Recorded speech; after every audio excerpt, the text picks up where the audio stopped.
Loesje, please, can you briefly introduce yourself? Well, it's great to meet you, first of all. And my name is Loesje Jacob, and my parents are from Holland, and I was born there. And then we immigrated to Canada, and the rest is becoming history in my own mind. Okay, and what are you doing? When? Okay, you got me. Like, what Good. is your... Here's my list. I mean, so you work with animals? It's really people? interesting because everyone thinks that I'm only working with sentient beings that we call animals. You know, in some parts of the world now, we cannot call them animals anymore. They are beings with sentience. Yeah, you're right. Yeah. So anyways, I do, but the cool thing is, or the interesting thing is, most of the pathologies that the sentient beings we call animals have is the human. So I bet you I work with 75% humans now. But I do go in jungles and everywhere else for sure. Yeah, okay. So if I'm gonna ask you, do you feel more affection for people or animals? I love all life. All I'm not one that, oh, you like animals? I love everything. The nature, the animals, the humans, the insects, and probably other dimensional sentient beings as well. Yeah. I get it. Can you share a surprising hobby or interest you pursue outside of your work with animals and integrative medicine? Aha! I love playing the handpan. I love playing the hand drum. Oh, really? I have some crystal bowls just for personal. So I love sound, I love music. Yeah, For sure, is one thing. music. Yeah, Okay. music. And for example, do you like to be alone? I love being alone, and I love being with lots of people. So So both. I live in the forest. But I love being with people all over the world. So it's a very interesting combination for me. I love humans, I love animals, I love being alone, and I love being with lots of people. I got the same. Yeah. Yeah. Can you share a piece of advice that has had a profound impact on your journey as a facilitator and integrative medicine practitioner? Do what you love from the heart. Simple. If you don't like it, don't do it. Yeah, that's deep. Yeah. How did your journey into working with animals and integrative medicine begin? And what were some key influences? I always loved nature, and I always loved being around sentient beings and animals and the trees. So I ended up being a dog groomer, dog trainer, and cat groomer. And I was always spending all day with the dogs and the cats in my hands in their energy field. Something weird started happening. I started getting information from them. And you gotta remember, this is like 35 years ago. Who do I tell that to? I mean, you're gonna make me put one of those white coats on, you know? So I kept listening, and they were saying, help us help the humans. What? Help the sentient beings called animals and nature and insects help the humans? So I was kind of like, put it on the shelf for a while. And the next thing you know, I met someone who teaches massage therapy for horses and cats and dogs. I thought, oh, I'd take that course. His name is Dave Collins. I love him. I think he's an angel. And I wanted to take his class, and he said, no, you can't. And I said, well, You can't? cannot. He would not let me take his class. He said, you know what, Loesje? You're actually doing what I'm teaching. I'm really teaching the connection with the animal kingdom. So his advice to me was go home and pray and ask for what you're really supposed to do come to you. So I did. I went home and I yelled, Yeah. what? And what came to me 6 months later was the body talk system. And the body talk system is about finding the underlying causal effect for pathologies and helping the system release those. And at that time, they weren't teaching anything for animals. So I was like, come on, let's do something for the animals. And a few years later, we created courses for the animal kingdom, or sentient beings we call animals. And then I started teaching that, created programs for them, And 16 years later, I now have my own modality called linking awareness. Linking awareness. Yeah. Do you feel more, it's already asked, what challenges have you faced in integrating your personal experiences into your professional practice? It's been effortless. Let's see.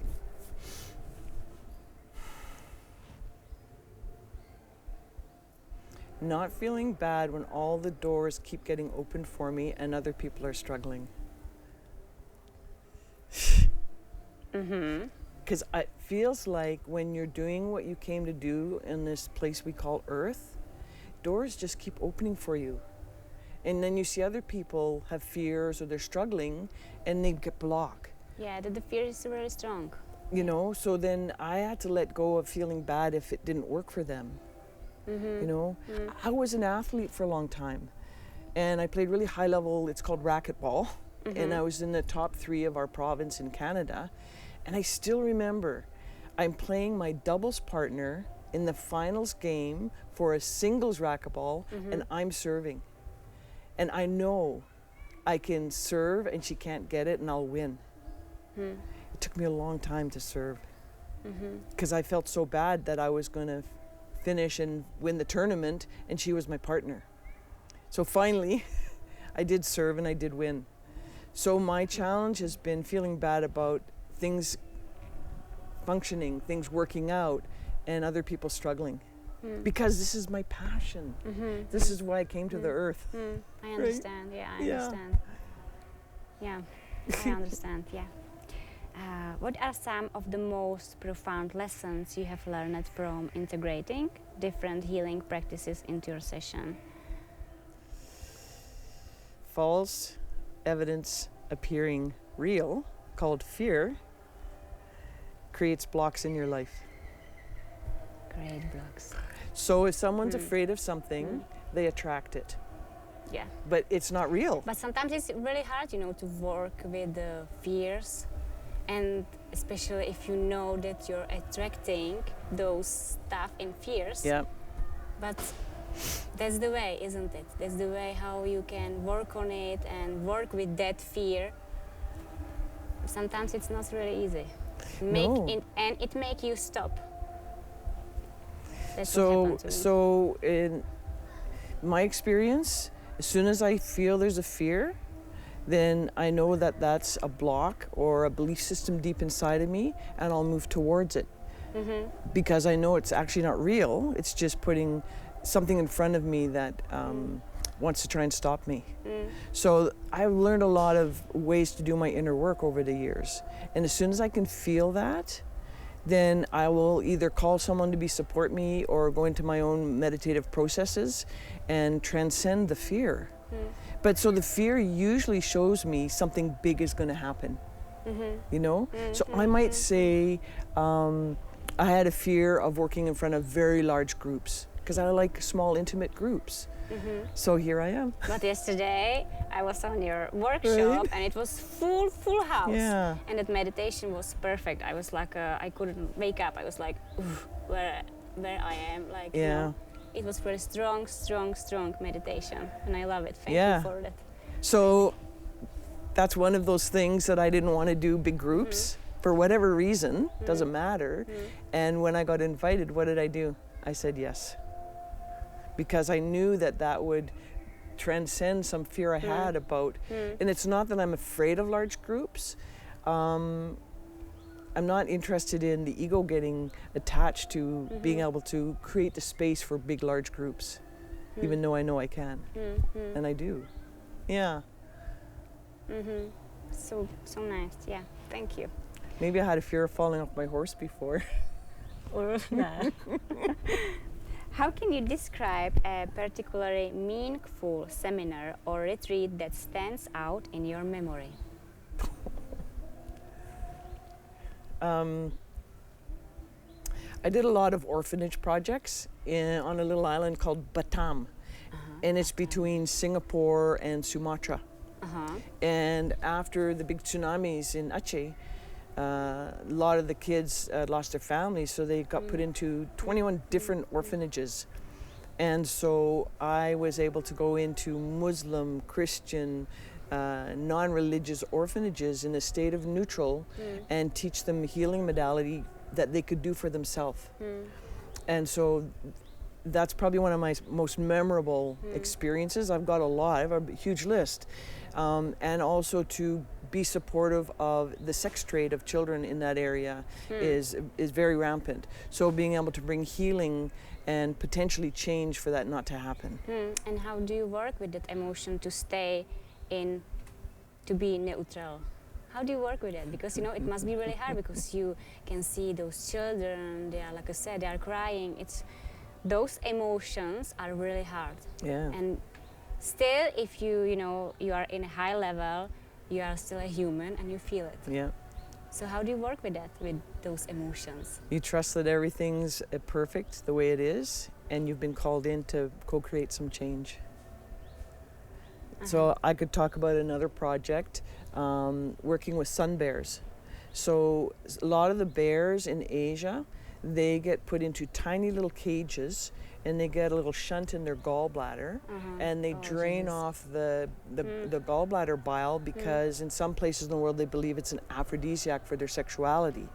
Yeah, and so to go work with those sun bears is very profound because they're just live in a cage this big, and so some people are trying to take them out of that and rehabilitate them. And so I did some projects like that, so that was quite profound. That's awesome. Yeah. Really.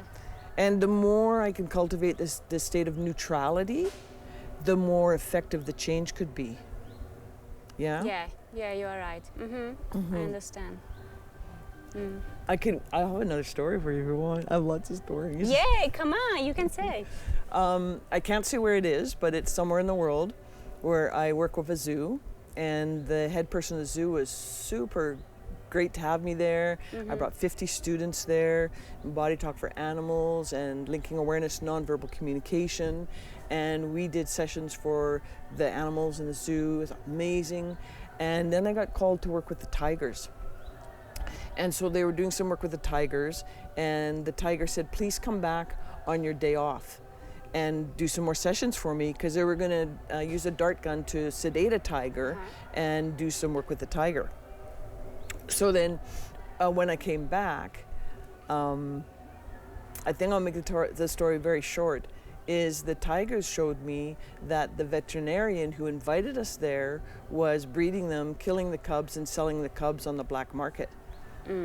And so what we found out was after that, it all stopped. Jesus. And so I also got called to Ketchenbury, which is in Thailand, where the monks raise tigers, but there's also some not so cool things happening there either. So what do you do when an animal or a tiger or a bear or a horse or someone tells you that there's things going on that are unethical? This is a very interesting question because a human didn't tell me, but a sentient being called an animal told me what's going on behind the scenes. It was a very, very interesting place to be, because what do you do? Tell that the baboon or the tiger or the horse told me? And yourself, do you like zoo? I think they have dual purpose. I think there's been some sentient beings we call animals that chose to go there because they want to teach humans. Do you think so? Yeah. Yeah. I have a dolphin story, if you want. I hadn't met the dolphins yet. This is years ago. And I was doing body talk sessions for people on a cruise ship. It was the first time I've been on a cruise ship. And a friend of mine, she's a dolphin trainer, was on the ship with us. And one of the ports that we stopped, we were going to go swim with the dolphins. I was excited. We're in the ocean. We're swim with the dolphins. And so then we get there, and it's an ocean pool, and all the dolphins are captive, and they're trained to do tricks. So I was so mad. I went and sat, and I was crying and crying. And then my friend, the dolphin trainer from Canada, she came and she said, why are you upset? And I said, I'm so mad. I said, I don't want to go in there. They're captive. I thought I was going to connect with wild dolphins. And she says, oh, you don't know dolphins. She said, I think you should still go and meet these dolphins. So I went and sat on a bench And this I will be the same. I will be the same. so this one dolphin is in a pool having a timeout, and it's going around and around. And as it goes around, it's staring at me. It's staring at me, and I'm like, "What?" What's going on here? The dolphin said, "I stood in line to get here, and you just think we're doing tricks here, but we're really sharing frequencies and changing the consciousness of the humans that come here." Mm. And the dolphin says to me, "What do you think you're doing when you're facilitating classes? Because you're just doing tricks, things you learned, and teaching people things you learned. But that's not really what you're doing, is it, Loesje? Because you're emanating heart frequencies and changing the consciousness of your class." So the dolphin said, "You better come in." So I put on a life jacket, went in the group with all these dolphins. And this one dolphin kept coming over to me, and the trainer went, "I don't know what's going on. There must be a shark out here. This dolphin never does that." And how do you feel with them? Dolphins. And they told you, yeah, this I kind believe of them. information. That's not even my projection, because the last thing I wanted to do was go into that enclosed area. Yeah. There's not many places you can take people to the wild dolphins anymore. No? No. I would like to have this kind of... You want to come with me? Yeah, I would love to. Actually, I want to come to you, to your house, and have some workshop with you. And I have some really great friends that have a boat called the Samara Cruise, and I join them in the Red Sea at Sataya Reef, where we swim with the wild dolphins 2 or 3 times a day, and they are so ethical in the way that they are connect with the dolphins, bring you out to the dolphins. So in, when is it? In about 3 weeks, I'm taking a group there. 3 weeks, Yeah. And Ella, she knows it, isn't it? Ella's I know coming. Ella. Yeah, Ella, she's coming. Yeah, Yeah, I know her. Yeah. You want another story? Come on. So I teach in the Czech Republic many years. I'm so blessed. And then this thing called COVID happened, and so I'm not traveling. It was before COVID, isn't it? I was teaching lots before. Yeah. But during COVID, I didn't come because I don't do vaccines. Me too. Yeah. So then I got invited to as a guest to go on this dolphin boat. So I came to Sataya Reef on this dolphin boat as a guest. And I think it was the second day, Ella and Johnny come up to me and go, "Oh, been trying to come to your classes, but we couldn't come." And I said, "Well, so nice to meet you." And we had a talk. So now they swim with dolphins, swim with the dolphins, swim with the dolphins.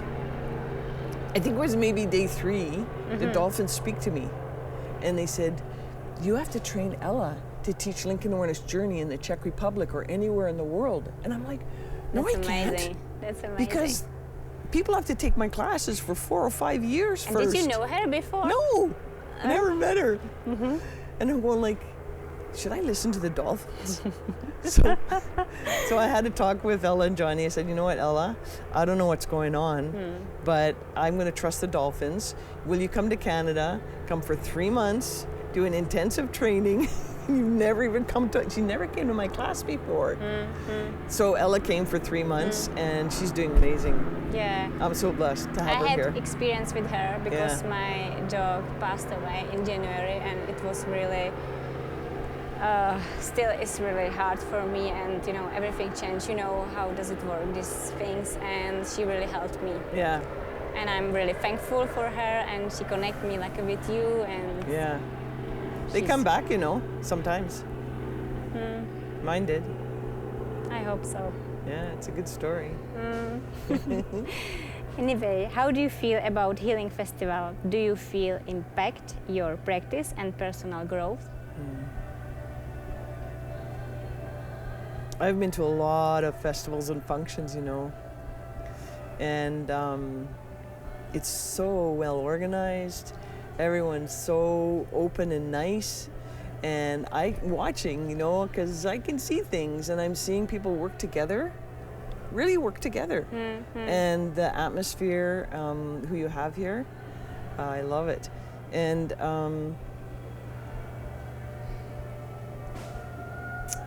trying to find the right words.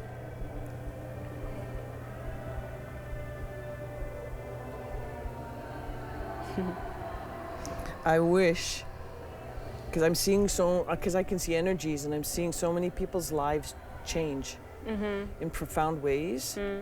I wish we could interview all of them in 6 months and see if this change that they went through here has been able to last for them when they go back into these other lives. You know, because this is a very special energy. It is, I agree, totally agree, yeah. And when we go through change in these energy fields like this, the question becomes, when we go back into the old or different frequencies, can they maintain them? So I'm really intrigued to see if there's a solid enough change for people that it will actually stay with them. And that they're meeting new people and they're going to stay connected with them. Yeah, it'd be interesting. So, and it's like a connection. How do you feel here? How do I feel here? Yes. Pretty good. I'm still here. No, I'm joking. I think the biggest challenge for me is I want to go to so many presenters and I don't have enough time. Yeah. But as far as how like I feel about being here, so glad I stayed in the tent and took on like the whole experience. And if I need anything, everyone taking care of me. That's true. Yeah. And when I walk around, I just love the energy. Yeah. Because it feels like you've brought in so many different people and concepts that it's creating a nice big picture. It's not all just one thing or just the other, you know, so it's the variety is creating a bigger picture for people to experience. Yeah. You know? And like, for example, you know, I do some of JDev stuff remotely. And what is the odds of some of the people that you know at a remote are actually here and then you can connect with them? Yeah, it's nice. Yeah, but you are right. You don't have to do anything like any meditation, any work, but you feel the energy around and that your body is working and your soul is working. I feel it like Jesus. It's working. It's processing and whew. Well, we call that presence. So they've created an energy field with a high frequency. So someone could come here, lay down on the grass, and vibrations have a complete change, and go home. And quite often, if the change is strong enough from doing nothing but being here, then when they go home and it stays because it's strong, they change their family. What a gift! And that's how it is. Right? It works, yeah. So I love it. It's like it's really simple, isn't it? It's just working. It's working. Yeah. Quantum science. How do you prepare for your sessions at the festival to ensure they deeply resonate with attendees? Do you do any rituals beforehand for yourself? Can you feel the energy that awaits you?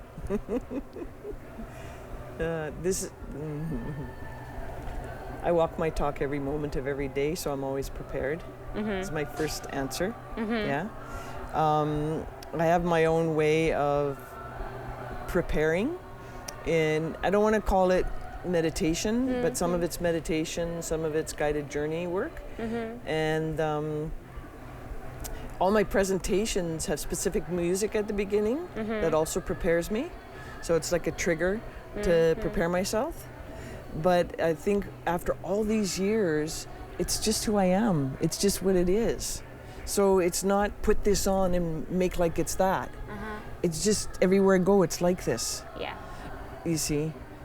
And so I don't have nervous in front of groups. It's just like, it's like family. It's like being with your soul family. And we all didn't see each other for a long time. We came back together. And so yesterday, you know, I could have a screen with all this PowerPoint, but I just made a framework and then it comes out, just like we're doing now. Because I've embodied what I teach. There's a big difference. You know, when you really embodied what you're facilitating, it's a part of who you are. It's deep, but you are right. I understand. I get it. Yeah. I guess feel it. in Canada, I'd say it's not my first rodeo. No? This is in many years all around the world. I'm so blessed. I've taught in so many countries and so many jungles and so many orphanages. You know, maybe you could ask me the question, what was it like 25 years ago? Actually, we gotta be there. Yeah, right? Yeah. I have this kind of questions. Another question, can you share an impactful story from your time at the festival that showcase its significance?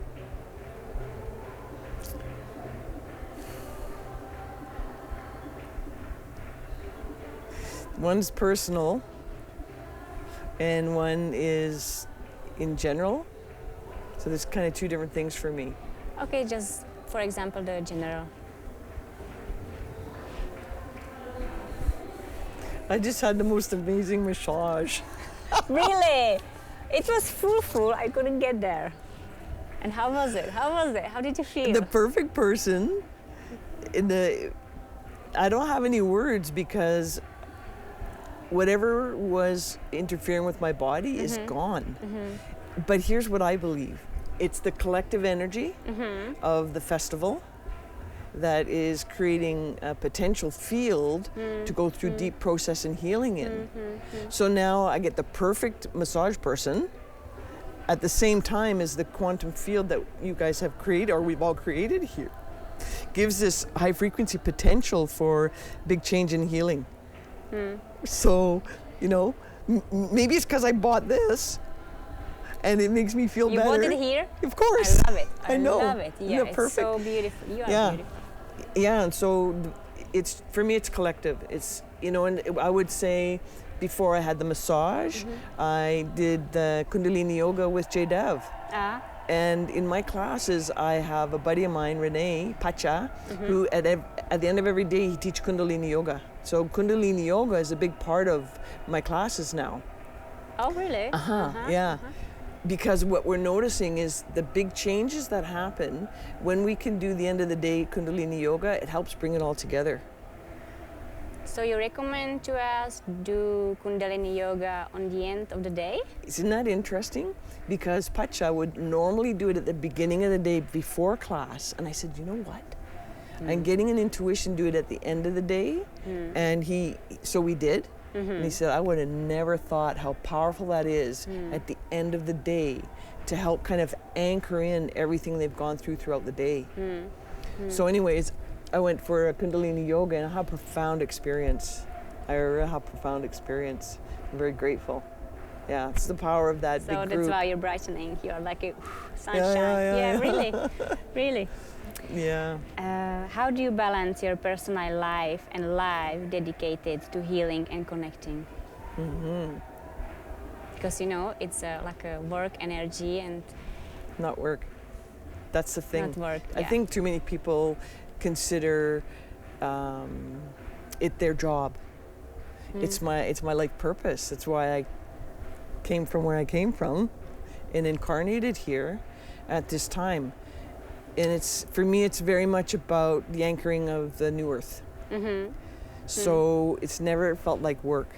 I think the last job that felt like work was picking up garbage at Expo 86 in Vancouver. Okay, I get it. So you're telling me you don't need any rest after, for example, some workshop or some retreat? I always take holidays. And I have a lot of amazing people around the world do sessions for me. So I'm very, very, very clear on self-care. And because sometimes my schedule very busy. So like today I have massage, right? And I'm teaching in Bougie quite a bit. So the festival is partly, now it's my holiday because I finished facilitating.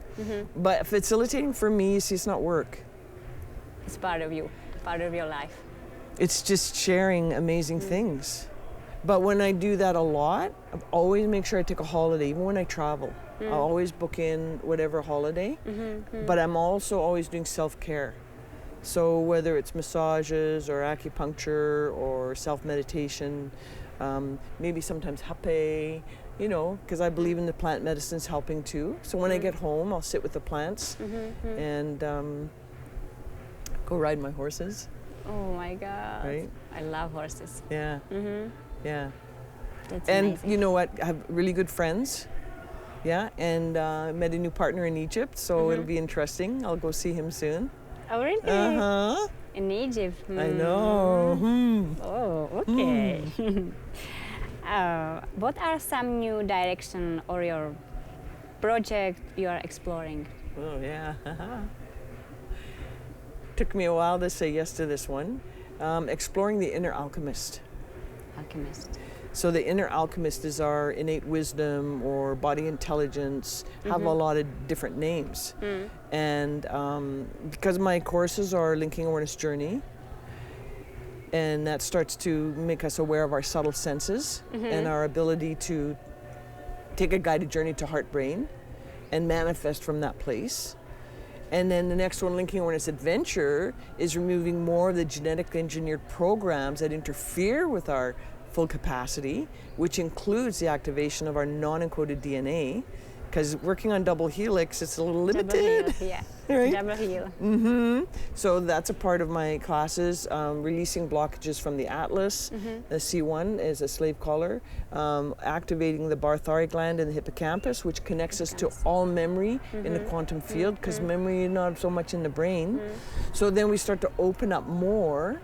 And then my third level, linking awareness observer, it's about the observer effect. So the action of the observation co-creates reality and change in an animal, in a plant, in a human. Then, after 3 times in Egypt this year, there was an impulse to explore the inner alchemist. So I don't know, have you read Paulo Coelho, The Alchemist? Yes. Yeah. I love Paulo Right? Coelho. Yeah, I love him. I have many books. Yeah. His books, yes, at home. So we'll take a group for the first time, and we'll see. Go back to the mystery schools, remember from other times before some of these changes happened. See what happens. Yeah, Alchemist. That's his favorite one, isn't it? Alchemist. This is my his favorite books. one. Yeah. Santiago and Santiago de Compostela, Yeah. Yeah. Yeah. That's perfect. And now I have the question. What would you say to your inner child, or to your younger version when you've been 20, for example? What would you say? I am so proud of you that you followed your passion, that you didn't care what people thought, and you kept connecting deep within yourself, and that you weren't afraid to go past things that were scary, and that you weren't afraid to succeed in what you came to do, even if other people didn't, and that you recognized that, dolphins call it, the quantum love gene is the big healer. That's so nice, so beautiful. Yeah. Full of love. Full of love. Full of love. Full of love. And do you have any message what would you like to say to our listener or Healing Festival?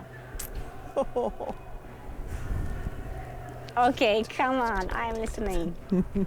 Might have to do that one in light language. Follow your dreams. Follow your biggest dream. And let go of fear. Because that's false evidence appearing real. That fears. And quite often, maybe the person that you don't feel comfortable with or the thing you're afraid of is what you're meant to move towards. Because it's just a deeper belief system in yourself that's trying to stop you from opening up to a greater aspect of your potential. Yeah? And don't be afraid to follow your intuition. I think that we got taught intuition's not real. But this gut brain, our intuitive brain, brings information to our heart brain where all the wisdom is. And then it tells this one what to go do. You see, we were taught that our brain's here. It's not there. It's just want to pay attention to the wisdom. And the wisdom says, give me some intuition. Give me some insights. I feel it here. I feel it here. So intuition rises to the heart brain. Heart brain goes, oh, I have wisdom from many other times, many other dimensions. And it puts us together and it says, hey, I got a great idea. So don't be afraid once you open those channels That's why I like Kundalini Yoga. When we open up these channels, yeah, and then we start to get these big insights, follow them. Follow the dream. You know, my friends from the forest say dream time is the real time. And what you're the most afraid of, you should move towards. Dream time is the real time. Dream time is the real time. This reality follows the dream. He's Did right. you know that? That's right. Again, totally agree. Right? Yeah. Yeah. Loesje, I have to say that you are my big inspiration to, yeah, really, and I appreciate it so much that I can be here with you. I'm honored. Really, really, really so much. And I would like to thank you for your time, that you come and heal us, share your energy with us, and thank you for your presence that you are. I'm honored. Really. But I'm honored, but you know what I know? We all called each other. From here. I know. I was like, if she's gonna say that. And here's another one. You can't see what you're not. I am that. I am. So you mean that you are part of me? I am you and you are me. I feel it. Right? Yeah, I feel it. So we get to look around and just see all the other parts of the oneness self. Pretty That's cool. true. Yeah. Okay. Thank you. Okay. Thank you. Thank you so much. Yeah, that was a blast. Yeah, for me too. Thank Over you. and out. Oh, can I tell you a story just as friends? Okay, come It's on. a good one. Yeah, I love it. So, years and years and years ago, people keep saying you should teach body talk system around the world, and you should teach animal communication. Like a human body talk. Yeah, human body talk and body talk for animals. So I made all kinds of excuses. It's going to be too messy. I'm put my books all over the place. I don't have time. La la la. And I finally got rid of all the excuses. And my last excuse was I can't afford it. I don't have the money. So I went to a workshop and I brought my 2 dogs. And one is a bull mastiff named Rocky, and one is a border collie Australian Shepherd cross named Link. So they came to the class. And in one of the parts of the class, we were practicing communicating. So Link was in my group, my dog Link. So I start to connect with him, and he says, "We don't have to do that. Everyone else is doing that. I want to show you something." He said it. He said to me. So he runs over to the instructor, and he says, "Loesje should teach this, you know." And he comes running back to me, and he says, "I told her." And I said, the training's so expensive for body talk and everything. I don't have the money. And he looks at me and he gets up and he runs across the room and he goes up to a girl I don't even know and he goes, and he looks at me and he runs back and he lays down and I'm going, "Look what?" He says, "Ask her, she has the money." What? Like easy peasy, ask her. Yeah. Right? So, anyways, we went for lunch, and after lunch I went to the washroom, and who's the only person in the washroom? That girl. What do? I go, "Excuse me, what's your name?" "Oh, Candace Bryant." And I said, "You know, I will never do this, but because this is an animal communication clinic, I need to tell you, when my dog ran up to you," she says, "Oh, it's so cute, he was like licking me." I said, "Well, he told me that you would know someone who has the money to pay for my training to teach body Did you say talk that for like animals." that? That's cool. That's cool. And she starts laughing, and I'm thinking, "Oh my God." And she says, "You know what?" She said, "Just a minute. How much would that be?" I said, "It's about 30,000 Canadian dollars." And she goes, "I'll write you a check right now." And here you are. Yeah. That's awesome. How did my dog know that her and her husband had just got some money and she would want to help me? So Candace, I'm always thank her, and I'm always paying it forward. So I do a lot of sponsoring and I do a lot of tithing, especially countries where people don't have money. So then I'll sponsor them for classes and stuff. So I'm always paying that forward, because how do you tell people? How could you afford it? Well, my dog told me that someone had the money for me. I get it. Anyways, yeah. Nice story. Thank Yeah. you for sharing. Thanks. Really. Thank you so much. Yeah, thanks you guys. I'll get out of here. 'Cause I've got a million stories.